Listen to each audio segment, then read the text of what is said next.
अवैध संबंधों के चलते ऐसे कितने ही किस्से आपके सामने आए होंगे जो कि आपने देखे भी हैं, परखे भी हैं। उनमें मुख्य जो आरोपी होता है वह वही अवैध संबंध बनाने वाला होता है और उसने ऐसे ऐसे कांड को अंजाम दिया होगा जिसको जानकर आप लोग हैरान रह जाएं कि कोई भी व्यक्ति ऐसा कैसे कर सकता है। एक महिला बना लेती है किसी पराये मर्द से अवैध संबंध, पहले वह प्यार मोहब्बत होती है और बाद में बन जाते हैं उनके बीच में शारीरिक संबंध, और फिर इसी के चलते जब उनका पति उनके बीच में रोक टोक पैदा करता है तो अपना पति ही मरवा दिया जाता है, उसके पति का हो जाता है कत्ल। और कत्ल भी ऐसे ही नहीं, वह बन जाता है कत्ल एक ब्लाइंड मर्डर जिसके बारे में न तो पुलिस ना ही किसी और को जानकारी होती है। जब यह मामला पुलिस के पास पहुंचता है तो पुलिस काफी गहराई से उसकी छानबीन करती है और काफी छानबीन करने के बाद पुलिस को पता चलता है कि इसकी हत्या के पीछे तो इसकी पत्नी का ही हाथ था। और दोस्तों, यहाँ पर पुलिस जब उस पत्नी को गिरफ्तार कर लेती है, उसके प्रेमी को भी गिरफ्तार कर लेती है, तब जाकर पुलिस उसका खुलासा कर पाती है। उस खुलासे को जानकर सभी लोग हैरान रह जाते हैं कि एक पत्नी अपने पति के साथ क्या नहीं कर सकती है। आइए जानते हैं पूरी घटना में क्या क्या हुआ है। नमस्कार, आदाब, सत श्री अकाल दोस्तों, मैं भी प्रकाश स्वागत करता हूं आपका हमारे यूट्यूब चैनल किसी क्राइम कोड। दोस्तों, पूरी घटना की जानकारी के लिए बने रहिए हमारे साथ वीडियो में अंत तक। दोस्तों, हमें सब्सक्राइब करना और नोटिफिकेशन की बेल को दबाना बिल्कुल ना भूलें।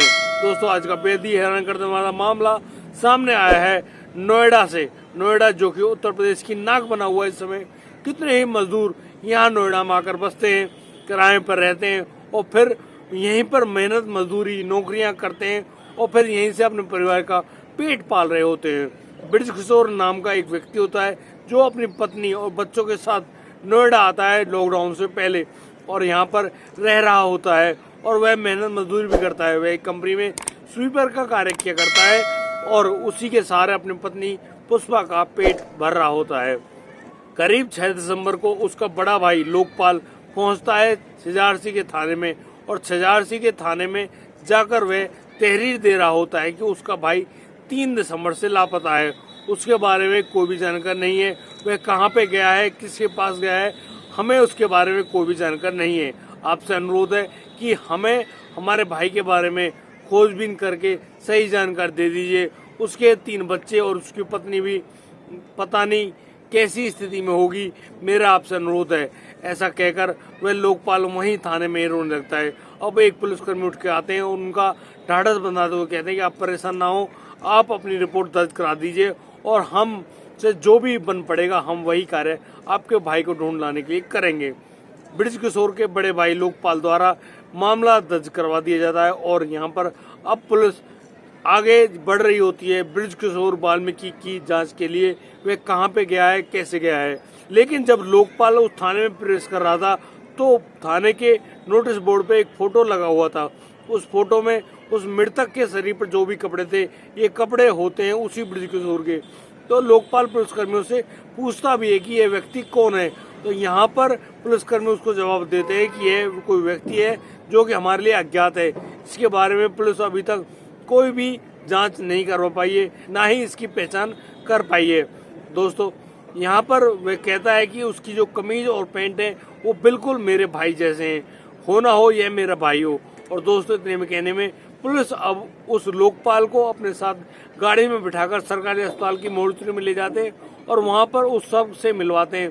दोस्तों, यहाँ पर लोकपाल जैसे ही अपने छोटे भाई ब्रिज किशोर के शव को देखता है वह वहीं पर बिलखने लगता है, क्योंकि ब्रिज किशोर का कुछ निशान होते हैं जो उसके शरीर पर गुदे हुए हैं। उसी की वजह से अब लोकपाल अपने भाई को पहचान पाया है। दोस्तों, लोकपाल अब अपने भाई की मौत की पुष्टि करता है। दोस्तों, यहाँ पर पुलिस अब बता रही होती है कि यहाँ पर आपके भाई की स्वाभाविक मौत नहीं हुई है, उसकी किसी ने हत्या करी है और हमारी आपसे अनुरोध है कि हमारी आप मदद करें और इनकी हत्या किसने करी है उस हत्यारे को अवश्य पकड़वाएं। तो दोस्तों, यहाँ पर जो उसका भाई है लोकपाल वह भी राजी हो जाता है और अब सभी लोग मिलकर पहुंचते हैं ब्रिज किशोर वाल्मीकि जिस कमरे पर रह रहा था किराए पर, जो छजारसी में सेक्टर 63 में, वहां पर पहुंचा जाता है। और उसकी पत्नी से जब पूछा जाता है तो पत्नी कहती है कि वो तो ड्यूटी पर ही गए थे, मुझे इसके अलावा और कोई जानकारी नहीं है। दोस्तों, अब यहाँ पर जब पुलिस अपनी खोजबीन को आगे बढ़ाती है, वे जांच कर रही होती है और पूछताछ भी कर रही होती है उनके पड़ोसियों से, तो पड़ोसियों द्वारा कुछ ऐसी अनोखी बातों के बारे में पता चलता है कि अक्सर ब्रिज किशोर और उसकी पत्नी पुष्पा के बीच में अक्सर लड़ाइयाँ होती रहती है और ये लड़ाइयाँ कब मारपीट में तब्दील हो जाती हैं इसके बारे में पता नहीं चलता। लेकिन कोई भी व्यक्ति उनके बीच में नहीं बोलता है। लेकिन कुछ औरतें ऐसा भी बताती हैं कि इस महिला की किसी अन्य पुरुष से अवैध संबंध बन गए हैं और वह पुरुष अक्सर इनके घर पर आता रहता है और उसी व्यक्ति को लेकर अक्सर ब्रिज किशोर अपनी पत्नी से लड़ता है, झगड़ता है। दोस्तों, यहाँ पर पुलिस अब पुष्पा को अपने साथ लेते हुए थाने ले जाने का प्रबंध कर रही होती है। दोस्तों, उसको थाने लाने के बाद अब पुष्पा से पूछताछ की जाती है कि तुम्हारा पास कौन ऐसा आदमी है जो आता है और जिससे तुम बात करते हो और जिसकी वजह से तुम में और तुम्हारे पति में अक्सर झगड़ा हुआ करता है। दोस्तों, यहाँ पर वह पुष्पा पहली बार में तो मना कर देती कि वह किसी व्यक्ति या उसके पास कोई भी व्यक्ति नहीं आता है। जब महिला पुलिसकर्मी द्वारा सख्ती बढ़ती जाती है तब जाकर पुष्पा अपना मुंह खोलती है और उसके द्वारा बताई गई बातों को जानकर आप भी हैरान रह जाएंगे। दोस्तों, यहाँ पर पुष्पा इस जुर्म को स्वीकार कर लेती है कि उसी ने अपने पति ब्रिज किशोर वाल्मीकि की हत्या कराई है और वह भी उसने अपने प्रेमी द्वारा, यानी कि पुष्पा अब एक नाम लेती है, उस नाम के अनुसार उसके प्रेमी का नाम शैलेंद्र वाल्मीकि होता है। और यहाँ पर वह बताती है कि ब्रिज किशोर रहने वाला तो बदायूं जिले के एक गांव का है और यहाँ पर वो अक्सर मेहनत मजदूरी करने के लिए रहता है नोएडा में लॉकडाउन से पहले। उसी समय जब पैसों की जरूरत थी, ब्रिज किशोर ने शैलेंद्र से करीब 2000 रुपये उधार ले लिए थे। अक्सर शैलेंद्र उन रुपयों को मांगा करता था और उन रुपयों को उनका पति ब्रिज किशोर नहीं लौटा पा रहा था। लगातार दबाव देने के कारण अब जो शैलेंद्र है वह ब्रिज किशोर के घर उसका आना जाना बन जाता है और इसी दौरान अब जो ब्रिज किशोर की पत्नी होती है पुष्पा, उसकी आंखें चार हो जाती हैं उस शैलेंद्र से। अब दोस्तों, जो पुष्पा और शैलेंद्र चोरी छिपे एक दूसरे से मिल रहे होते हैं। जब ब्रिज किशोर को इस बारे में जानकारी हो जाती है तो वह अपनी पत्नी को लेते हुए सीधा पहुंच जाता है अपने गांव। दोस्तों, शैलेंद्र अभी भी उनका पीछा नहीं छोड़ता है और पीछे पीछे ही पहुंच जाता है ब्रिज किशोर के गांव और ब्रिज किशोर के गांव जाकर ब्रिज किशोर से कहता है कि अब हम तेरी नौकरी एक नई कंपनी में लगवा देंगे और वहां पे तू अच्छा खासा कमा पाएगा। चलो नोएडा चलते हैं और तुम्हारी ड्यूटी में लगवा दूंगा। दोस्तों, यहाँ पैसों की अधिक जरूरत के मुताबिक अब ब्रिज किशोर आ जाता है शैलेंद्र की बातों में और शैलेंद्र के साथ वे अब नोएडा के सेक्टर 63 में एक किराए पर मकान लेकर रह रहा होता है। शैलेंद्र उनका पड़ोसी होता है, यानी कि शैलेंद्र अपने पड़ोस में ही ब्रिज किशोर को मकान किराए पर दिलवा देता है। दोस्तों, यहाँ पर दोनों रह रहे होते हैं साथ में। यहाँ पर जब ब्रिज किशोर ड्यूटी पर जाता तो शैलेंद्र उसके घर आ जाता और फिर उसकी पत्नी के साथ रंगरेलियां मनाता। यहाँ पर ब्रिज किशोर की पत्नी पुष्पा भी बहुत ज्यादा खुश थी नोएडा आने के बाद। यहाँ पर शैलेंद्र नए नए तोहफे, कपड़े वगैरह लाता रहता अक्सर और पुष्पा और उसके बच्चों को राजी किया करता। तो 3 दिसंबर की रात को शैलेंद्र आता है ब्रिज किशोर के घर पर और ब्रिज किशोर से कहता है कि मुझे माफ कर दो, मैं आपसे अपने किए पर माफी मांगता हूँ। मैं अपने मैंने जो कुछ भी किया है मुझे उस कर्म पे काफी ज्यादा शर्म महसूस हो रही है और मैं बहुत ज्यादा शर्मिंदा हूँ और तुम्हें मुझे माफ करना ही होगा। और यदि तुम मुझे आज माफ कर दोगे तो आज की पार्टी मेरी तरफ से होगी, मैं आपको बहुत अच्छी पार्टी देने वाला हूँ। दोस्तों, यहाँ पर ब्रिज किशोर उसकी बातों में आ जाता है और शैलेंद्र अब ब्रिज किशोर को अपने साथ ले जाता है CHRC का जो फ्लाईओवर होता है उस पुल के नीचे। यहाँ पर जो एक लड़का होता है जिसका नाम नन्हे है, जो कि शैलेंद्र की बुआ का लड़का है, वह भी उस रात वहीं पर आ जाता है और फिर तीनों के तीनों शराब पी रहे होते हैं। और दोस्तों, यहाँ पर वो शराब पीते नहीं है, ब्रिज किशोर को अधिक शराब पिला दी जाती है। और दोस्तों, जैसे उसको बहुत तेज नशा होता है तो नन्हे द्वारा लाए गए चाकू को लेकर शैलेंद्र अब ब्रिज किशोर की गर्दन पर चाकू से वार कर देता है, यानी उसका गला काट देता है। और जैसे ही गला कटता है ब्रिज किशोर का, वह वहीं पर झटपटा कर गिर जाता है। इतने में नन्हे अब ईंट उठाकर लाता है और ईंट को लेकर ब्रिज किशोर के चेहरे पर मारने लगता है और उसके चेहरे को इतनी बुरी तरह से क्षतिग्रस्त कर दिया जाता है कि पता नहीं चलता यह व्यक्ति कौन है, ताकि इसकी कोई पहचान ना होने पाए। और फिर दोनों मिलकर उस शव को झाड़ियों में फेंक देते हैं। दोस्तों, यहाँ पर जो शैलेंद्र होता है वह शराब खरीदता है पुष्पा द्वारा भेजे गए पैसे, जो कि ऑनलाइन भेजे गए हैं, उन पैसों से। यानी कि एक पत्नी अपने पति की हत्या कराने के लिए अपने प्रेमी के पास ऑनलाइन पैसे भेजती है, उसको बताती है तरीका कि कैसे वह उसके पति को मार दे, यानी कि बृज किशोर की हत्या कर दे। वह ऐसे ऐसे उसको शराब पिलाए, शराब पीने के बाद जब उसको बहुत ज़्यादा नशा हो जाए तब उसकी इस प्रकार से हत्या कर देना।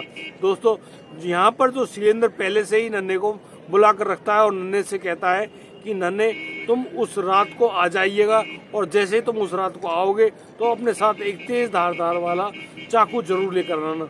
और जैसे ही नन्हे वहाँ पहुँचता है वह किसी को भी नहीं बताता कि वह क्या लाया है।